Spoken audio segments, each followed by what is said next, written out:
Hello everyone and welcome back to the channel. In my last Doctor Who video I was looking at the History of the Daleks set 13, which focused on the 5 Doctors. Of course, today I'm going to be looking at the History of the Daleks set 14, which is Revelation of the Daleks.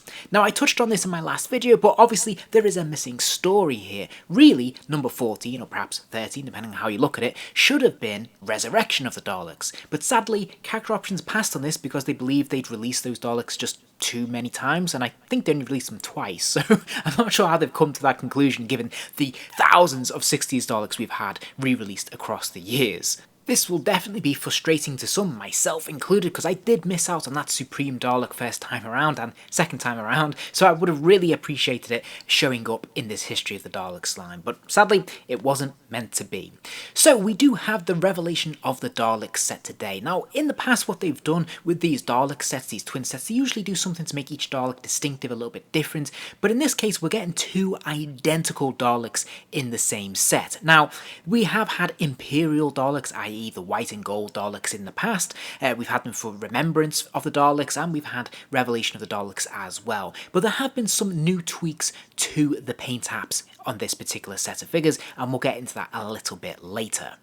But as we start off and take a look at the packaging, as you can see, this has the new branding. I much prefer this. I've talked about this in previous videos, but I like the use of colour here. We have bright whites, we have yellows, we have blues, we have a really nice TARDIS image, and of course we have the brand new 60th anniversary logo, which is in itself a nice callback to the 70s logo. Looking at the side panel, we do have this very chunky space. Sadly, most of it is going to waste. We do have the logo up front and centre, and we have a little bit of the light sort of effect in the bottom half of the packaging, which is colourful at least, but it's still a little bit bland. I still think this space could have been better used. It would have been nice to have had an image of the Imperial Dalek here, either the toy or an image from the show would have been really cool. But again, wasn't meant to be, sadly.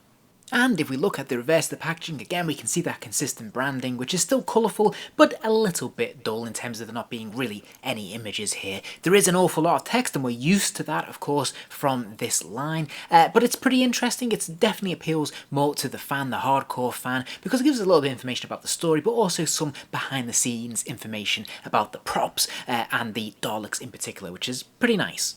And then the interior card art is that sort of blue light effect. It could be the TARDIS headlamp, it could just be the vortex, the time vortex, but it looks pretty nice. It's very colourful. I like the different shades of blue and the white lights coming out of this, and it definitely helps the figures pop when they're in the packaging as well. So this is colourful, this is fun, and I like it. Okay, since both Daleks are identical, I'm going to take a slightly different approach to how I review this set this time. I'm going to focus on this one Dalek, and I'm going to compare it against previous released versions of the Dalek. In this case, I'm going to be contrasting it against the Imperial Dalek that we see from Remembrance, and I think this was released as part of the Coal Hill School set that came with Ace not too long ago. And the reason why I picked that particular version of the Imperial Dalek is because I believe that's where you can see the greatest contrast between the two approaches. And the first thing I want to draw your attention to is the centre chest emblem. As you can see on the left hand side we have the Revelation of the Dalek from this 2-pack. You can see that's more of a sphere, more of an oval shape, whereas on the Remembrance version we have this diamond shape in the centre of the chest there. Now there are a few obvious things like the ears or the light up antennae on the top of the heads. As you can see with the Revelation, these are more pointed, more conical in shape. Obviously they have a black base as well, a black ring around the top there on the dome, whereas in Remembrance these are flatter, shorter, more like yo-yos on the side of the head. Then of course they are bright, brilliant gold. Then of course we have the eye stalk.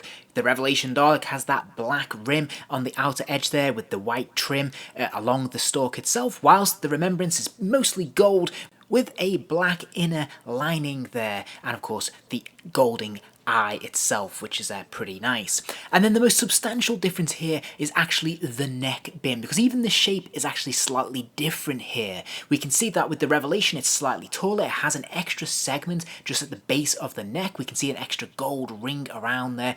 But that's not all, because you'll also notice that on the mesh, the sort of upper skirt, I suppose the shoulders of the Dalek, you'll see the approach here is slightly different as well. This is slightly new sculpting and a slightly different approach to the paint apps. So as you can see on the Revelation version of the Dalek, we actually have these individual white slats and they have individual bumps on them with a gold mesh in between. This is kind of flipped a little bit when we look at the Remembrance, which has the white mesh and the gold strips, and these gold strips are much thicker than on the Revelation Revelation version.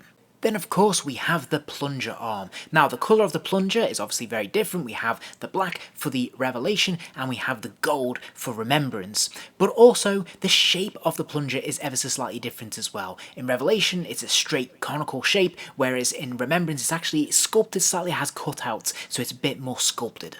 And then finally we have the base of the skirt itself. Now you can see with the Revelation Dalek it actually has a black border at the very bottom there, giving it a little bit more depth and texture, whereas the Remembrance is pure white.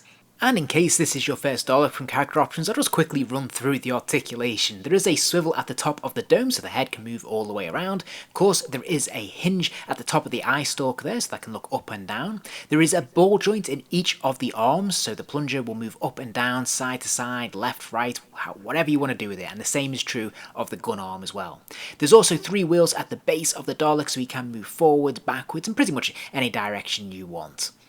Okay then, so final thoughts from me. I'm actually only going to give this set a 2-star rating, and that might be a little bit harsh because there's nothing wrong with these Daleks whatsoever. If you've ever owned a character option Dalek before, a classic Dalek that is, then you know what to expect, and it's all about the paint apps and how these look. And I have to say, they look great, and there is some minor tweaks here. I do like the addition of the extra neck piece there, that gold trim looks really nice, and obviously it's a lot more screen accurate, so hey, great.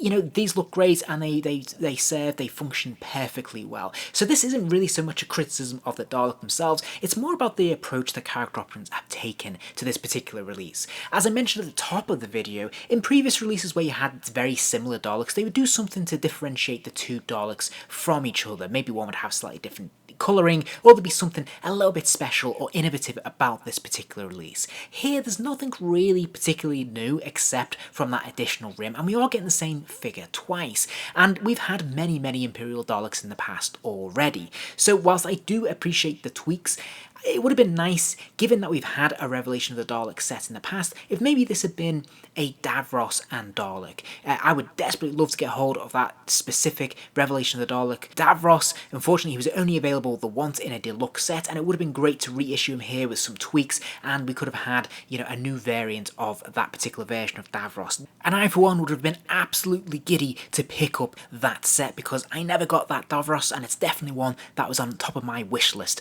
So a shame that we didn't get that. Set as it is, I think it is perfectly serviceable, but really this is for people who have not really picked up an Imperial Dalek in the past and you want an army build, or for people who are absolute diehards and want complete screen accuracy and they want to get this ever so slight tweaks on this one. Otherwise, if you're not a huge fan of this particular story or this version of the Dalek, then you could probably pass. If you enjoyed this video, please do give it a like and remember to subscribe, as there'll be plenty more videos soon.